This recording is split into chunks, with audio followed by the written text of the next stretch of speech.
100 rated chess. But tug of war, you must force the opposing king to enter your half of the board, while not allowing your king to be forced to their half of the board. The second half of the challenge is totally unnecessary, that physically cannot happen. Very challenging. We get a 187 from France. e4. e5. Knight f3. Okay, there is no need to defend their pawn, it can die to give me a tempo. Bishop c5. Our only goal is to get his king to my side of the board, everything else literally doesn't matter. He didn't take. Okay, now I'm actually kinda worried that he's gonna d4 block my bishop, therefore before it gets blocked, bishop takes f2. The first step to bring his king up, would be nice if he just goes straight up and doesn't take the bishop. Didn't happen. Knight f6. Knight takes c5. Aha. Knight takes e4. Ha! His knight was supposed to defend h4, so with the knight dropping h4 now he cannot move his king back anymore. King e1 is blundering a rook to queen h4 g3 knight g3 h g3 queen h1, a very simple beginner tactic. No. No. Queen h4 regardless. g3. Knight takes g3. H takes g3.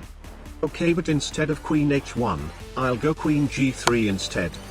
Another check to force his king forward, also taking the rook may provoke a resignation, something tells me that this guy may have a higher chance at resigning than normal people. King e2 is forced. Aha. Now my light bishop can definitely pull the king even closer. d6. Opening up the bishop while also removing the knight controlling the g4 square. He blunders his rook instead. At most I can only take this knight. It's alright, his king is very exposed, there is no need to rush. King f2. Okay, now queen h2 looks very strong, but after rook g2 he can actually go king g1, completely hiding the king behind the rook. Let's just develop. Trading queens is actually fine, although my other pieces probably won't be able to get his king forward. If we can get to the endgame, then my 3 pawns on the king side can always promote to a queen to help with the challenge. Knight a3. Let's get some pawns forward as baits. g5. In no world do you take this pawn. Rook g5, there is a very obvious queen f5 check forking the rook. Knight c4.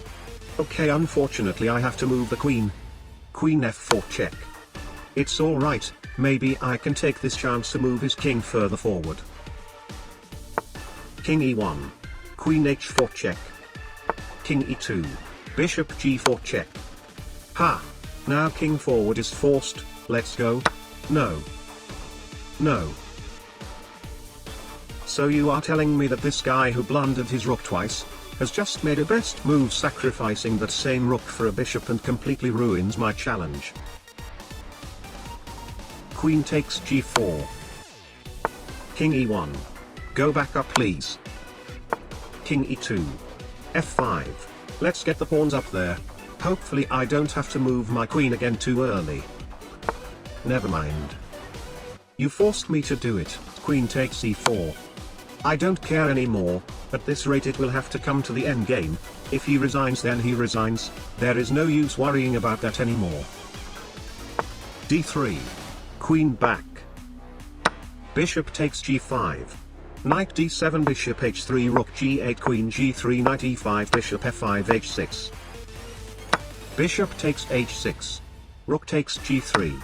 Suddenly I lost all of my pawns, but in return I got the opponent's queen.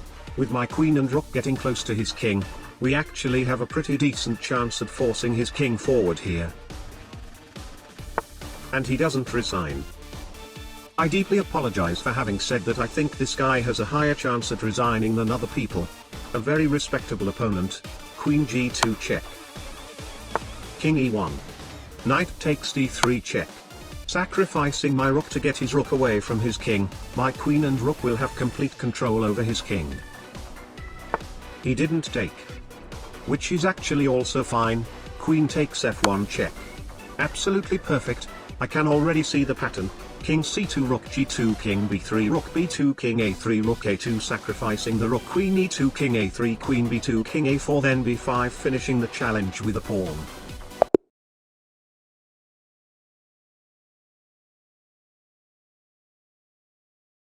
What the f?